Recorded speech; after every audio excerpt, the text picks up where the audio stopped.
నమస్తే, నేను ప్రశాంత్. రాబోయే జూబ్లీహిల్స్ ఉప ఎన్నికల్లో కూటమి ప్రభుత్వం నుంచి ఎవరైనా పోటీ చేస్తే కనుక మరి ఏ పార్టీ గెలవబోతుంది అందులో అనే విషయాలు అయితే తెలుసుకుందాం. దీని గురించి అయితే మాట్లాడేందుకు ప్రస్తుతం మనతో పాటు సీనియర్ జర్నలిస్ట్ సిఎస్ రావు గారు ఉన్నారు. నమస్తే అండి. నమస్తే సార్, జూబ్లీహిల్స్ ఉప ఎన్నికల్లో కూటమి నుంచి ఎవరైనా పోటీ చేస్తే కనుక ఎవరు గెలిచే అవకాశం ఉంది? ఇప్పుడు కూటమి అంటే తెలుగుదేశం పార్టీ, జనసేన, బీజేపీ ఇదే కదా. ఆంధ్రప్రదేశ్లో ఉన్నటువంటి కూటమి తెలంగాణకు వస్తుందా రాదా అనే దాని మీద ఫస్ట్ మాట్లాడుకొని ఆ తర్వాత కూటమి అభ్యర్థి ఎవరు అనేది మనం ప్రస్తావిద్దాం. ఇప్పుడు జూబ్లీహిల్స్ ఉప ఎన్నిక వస్తుందండి. దాంతోపాటు గోషమాల్ ఉప ఎన్నిక కూడా వచ్చే అవకాశం ఉంది అని అంటున్నారు. దీని తర్వాత సైమల్టేనియస్గా లోకల్ బాడీ ఎలక్షన్స్ కూడా వస్తాయి. గ్రేటర్ హైదరాబాద్ ఎలక్షన్స్ ఉన్నాయి, తర్వాత మిగతా పంచాయతీ మండల ఎలక్షన్స్ అన్నీ ఉన్నాయి, జిల్లా పరిషత్ అన్నీ ఉన్నాయి, వరుసగా ఉన్నాయి ఎలక్షన్స్. ఇక్కడ సరే ఏది ముందు వస్తాయి, లోకల్ బాడీ ముందు వస్తాయా లేకపోతే బై ఎలక్షన్స్ ముందు వస్తాయి అంటే 6 నెలలు దాటక ముందే పెట్టాలి. జూబ్లీహిల్స్ అయితే ఇప్పుడు 2 నెలలు అయినట్టుంది. 6 నెలల కన్నా ముందు 6 నెలల ముందే పెట్టేసి ఖచ్చితంగా ఎలక్షన్ నిర్వహించాలి. 6 నెలల దాకా లోకల్ బాడీ ఎలక్షన్స్ పెట్టకుండా ఉంటారా అంటే ముందే పెట్టే అవకాశం కూడా లేకపోలేదు. నేను రేవంత్ రెడ్డి గారు అంటున్నారు త్వరలో లోకల్ బాడీ ఎలక్షన్స్ ఉన్నాయని చెప్పి. అంటే గ్రేటర్ హైదరాబాద్ ఎలక్షన్స్ కూడా ఉంటాయి కదా. సో లోకల్ బాడీ ఎలక్షన్స్ ముందు వస్తే కనుక ఖచ్చితంగా బీజేపీ, జనసేన, తెలుగుదేశం పార్టీ కూటమి రంగంలో దిగే అవకాశం ఉంది. ఎందుకు గ్రేటర్ హైదరాబాద్లో బలమైనటువంటి ఓటర్స్ ఉన్నారు తెలుగుదేశం పార్టీకి. ఈవెన్ తెలంగాణలో కూడా ఉన్నారు. ఇప్పుడు ఖమ్మం తీసుకోండి, బలమైనటువంటి ఓట్ బ్యాంక్ ఉంది తెలుగుదేశం పార్టీకి. నల్గొండ బలమైనటువంటి ఓట్ బ్యాంక్ ఉంది. మహబూబ్ నగర్ బలమైనటువంటి ఓట్ బ్యాంక్ ఉంది. గ్రేటర్ హైదరాబాద్, రంగారెడ్డి, హైదరాబాద్లో బలమైనటువంటి ఓటు బ్యాంక్ ఉంది. ఎక్సెప్ట్ పాత బస్తీలో కూడా ఎంబీటీ తెలుగుదేశం పార్టీకి మద్దతు ఇస్తుంది. ఎంబీటీ తెలుగుదేశం పార్టీ కలిసి చిరకాలం పాటు వాళ్ళు మిత్ర పార్టీలే అవి రెండు కూడా. సో కాబట్టి లోకల్ బాడీ ఎలక్షన్స్ ముందు వచ్చినా మీకు ఖచ్చితంగా కూటమి రంగంలో దిగి అచ్చం బీజేపీ విడిగా పోతే నష్టపోయే అవకాశం ఉంది.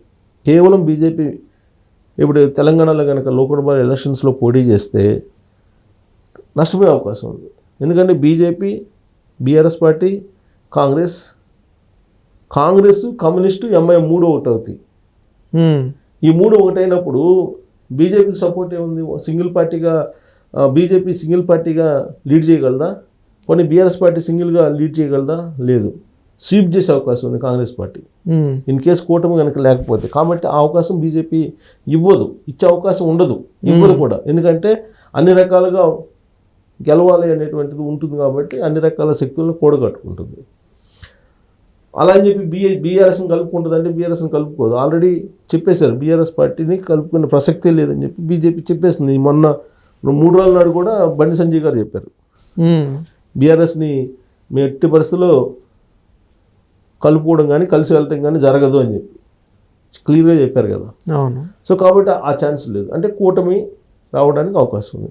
సరే లోకల్ బాడీ ఎలక్షన్స్ కాకుండా ముందు బై ఎలక్షన్స్ జూబ్లీహిల్స్ జరుగుతాయి అనుకున్నాం. జూబ్లీహిల్స్ జరిగితే అక్కడ కూడా గోషమాల్ కూడా ఆయన కనుక స్పీకర్ ఫార్మేట్లో రాజీనామా చేస్తే ఎమ్మెల్యేకి దానికి కూడా వస్తుంది. ఈ 2 వచ్చినప్పుడు గోషమాల్ ఎలాగో బీజేపీకి పోతుంది. ఇక్కడ జూబ్లీహిల్స్ తెలుగుదేశం పార్టీ పోటీ చేసే అవకాశం ఉంది. సో ఈ 2 వచ్చినప్పుడు అక్కడేమో బీజేపీకి, ఇక్కడేమో తెలుగుదేశం పార్టీ తీసుకునే అవకాశం ఉంది. So in case Telugu Desam party తీసుకుంటే జూబ్లీహిల్స్ని, ఇక్కడ అభ్యర్థి ఎవరంటే సుహాస్ని పేరు వినిపిస్తుంది. లేదు గోషమహల్ ఉప ఎన్నిక లేదు, అక్కడ ఆయన కంటిన్యూ అవుతాడు ఎవరు రాజాసింగ్ అనుకుంటే మాత్రం అక్కడ కంటిన్యూ అయ్యే అవకాశం ఉంది. అప్పుడు ఒక జూబ్లీహిల్స్ మాత్రమే వచ్చే అవకాశం ఉంది. జూబ్లీహిల్స్కి సంబంధించినటువంటి ఎన్నికలు మాత్రమే వచ్చే అవకాశం ఉంది. అప్పుడు బీజేపీ మాకు కావాలి అని పట్టుబట్టడానికి అవకాశం ఉంది. పట్టుబడితే ఎవరు అభ్యర్థి ఎవరు అని అంటే నిన్న మొన్న మాధవి గారి పేరు వినపడుతుంది. ఎవరు మాధవి? హైదరాబాదు లోక్సభకు పోటీ చేశారు 2024 ఎన్నికల్లో. అసదుద్దీన్ ఓవైసీ మీద పోటీ చేసి హల్చల్ చేశారు. అవును, సోషల్ మీడియా వేదికగా చేసుకొని. విరించి హాస్పిటల్కి సంబంధించిన మాధవీలత గారు విరించి హాస్పిటల్ ఓనర్. ఆవిడ్ని ఇక్కడ పోటీ చేయించాలి అని ఒక ఆలోచన చేస్తున్నట్టుగా నిన్నటి నుంచి న్యూస్ వస్తుంది. ఆ న్యూస్ రావడానికి కూడా కారణం ఉంది. ఎందుకంటే తెలంగాణ బీజేపీ అధ్యక్షుడిగా బ్రాహ్మణ సామాజిక వర్గానికి సంబంధించిన రామచంద్ర గారికి ఇచ్చారు. ఆ సామాజిక వర్గానికి ఎంతో కొంత బలం ఉందని చెప్పి ప్రూవ్ అయితే చేసుకోవాలిగా ఖచ్చితంగా. అవును. సో కాబట్టి ఆయనకి ఈ జూబ్లీహిల్స్ ఉప ఎన్నిక అనేది ఇంపార్టెంట్. ఆయన ప్రెసిడెంట్ అయిన తర్వాత ఇమీడియట్గా జరిగే ఉప ఎన్నిక కాబట్టి ఆయన సత్తా ఏందో ఆయన సామర్థ్యం ఏందో నిరూపించుకోవడానికి ఇది ఒక అవకాశం. కాబట్టి ఇక్కడ ఆయన ఒక మంచి అభ్యర్థిని పెట్టుకోవడానికి ప్రయత్నాలు చేస్తూ ఉండొచ్చు, ఇప్పుడు కాకపోయినా రాబోయే రోజుల్లో. కాబట్టి 2-3 రోజుల నుంచి ఈవిడ పేరు మాధవీలత గారి పేరు మాత్రం బాగా వైరల్ అవుతుంది. జూబ్లీహిల్స్ నుంచి బీజేపీ అభ్యర్థిగా ఆవిడ నిల్చుంటారు. బీజేపీ అభ్యర్థి అంటే కూటమి అభ్యర్థి. కూటమి ఖచ్చితంగా బై ఎలక్షన్లో ఉండే అవకాశం ఉంది. Jubilee Hills first priority Telugu Desam party అండి. తెలుగుదేశం పార్టీ అభ్యర్థి నిలుచుకునే అవకాశం ఉంది కూటమి తరఫు నుంచి. దానికి కారణం ఏంటంటే జూబ్లీహిల్స్ అనేది ఫస్ట్ నుంచి తెలుగుదేశం పార్టీకి సంబంధించినటువంటి కాన్స్టిట్యున్సీ. తెలుగుదేశం పార్టీ క్యాడర్ బలంగా ఉంది. తెలుగుదేశం పార్టీకి లీడర్లు కూడా ఉన్నారు. సినిమా ఇండస్ట్రీ ఉంది ఇక్కడ. సినిమా ఇండస్ట్రీకి తెలుగుదేశం పార్టీకి అనుబంధం ఉంది, అవినాభావ సంబంధం ఉంది. కాబట్టి సామాజిక వర్గానికి పరంగా చూసినా కానీ తెలుగుదేశం పార్టీకి మద్దతు ఇచ్చేటువంటి సామాజిక వర్గాలు ఎక్కువగా ఉన్నాయి. ఇన్ని కోణాల నుంచి చూసినప్పుడు తెలుగుదేశం పార్టీకే ఆ స్థానం ఇస్తే గెలవడానికి అవకాశం ఉంది. ఇక అడిషనల్ బెనిఫిట్స్ ఏంటి సుహాసినికి ఇచ్చినందువల్ల అంటే నందమూరి ఫ్యామిలీకి సంబంధించిన ఆటపడుచు కాబట్టి కలిసి వచ్చేటువంటి అవకాశం ఉంది. ఓకే. ఇంకొక అదనంగా ఇంకో స్టెప్ వేస్తే ఇప్పుడు సుహాసిని జూబ్లీహిల్స్లో గెలిస్తే తెలుగుదేశం పార్టీ పగ్గాలు కూడా ఆవిడకి అప్పచెప్తారని అంటున్నారు టెంపరీగా. ఎందుకు అని అంటే రాబోయేటువంటి రోజుల్లో తెలుగుదేశం పార్టీ తెలంగాణలో బలోపేతం కావడానికి తెలుగుదేశం పార్టీ బాధ్యతలు ఎవరికి అప్పచెప్పాలి అనేది చాలా సీరియస్గా చర్చ జరుగుతున్నటువంటి తరుణంలో జూనియర్ ఎన్టీఆర్ పేరు తరచూ వినిపిస్తుంది. సో జూనియర్ ఎన్టీఆర్ వాళ్ళ సిస్టర్ సుహాసిని గారు. సో కాబట్టి వన్స్ సుహాసిని గారిని యాక్టివేట్ చేస్తే రాబోయేటువంటి రోజుల్లో కూటమిగా ఏర్పడినప్పుడు ఇక్కడ తెలుగుదేశం పార్టీ, బీజేపీ, జనసేన కూటమి ఏర్పడినప్పుడు జూనియర్ ఎన్టీఆర్ ఎంట్రీ కూడా ఉండడానికి మార్గం సుగమం అవుతుంది అనేటువంటి ఆలోచన కూడా ఉండొచ్చు. ఎందుకనంటే బీజేపీ తోటి సత్సంబంధాలు కలిగి ఉన్నాడు జూనియర్ ఎన్టీఆర్. సరే ఇప్పుడు తెలుగుదేశం పార్టీలోనే ఆయన ఉన్నాడు. చంద్రబాబు నాయుడు గారితో కొంచెం గ్యాప్ ఉందనేది అంటూ ఉంటారు.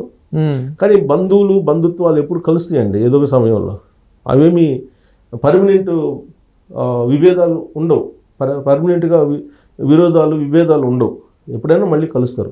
ఇప్పుడు రేపు రాబోయే రోజుల్లో కూటమి వచ్చిందనుకోండి, బీజేపీ, తెలుగుదేశం పార్టీ అలాగే జనసేన కూటమి ఏడు నుంచి పోటీ చేస్తున్న సందర్భంలో బీజేపీ వాళ్ళు ఆల్రెడీ అమిత్ షా గారితో టచ్లో ఉన్నారు.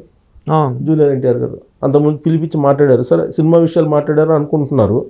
సరే ఇన్ కేసు కూటమి ఏర్పడినప్పుడు తెలుగుదేశం పార్టీ లీడర్గా ఆయన శాశ్వత సభ్యుడు తెలుగుదేశం పార్టీలో. తెలుగుదేశం పార్టీ లీడర్గా బీజేపీ వాళ్ళు రమ్మంటే కూటమి తరఫున ప్రచారం చేయడానికి రారా జూనియర్ ఎన్టీఆర్?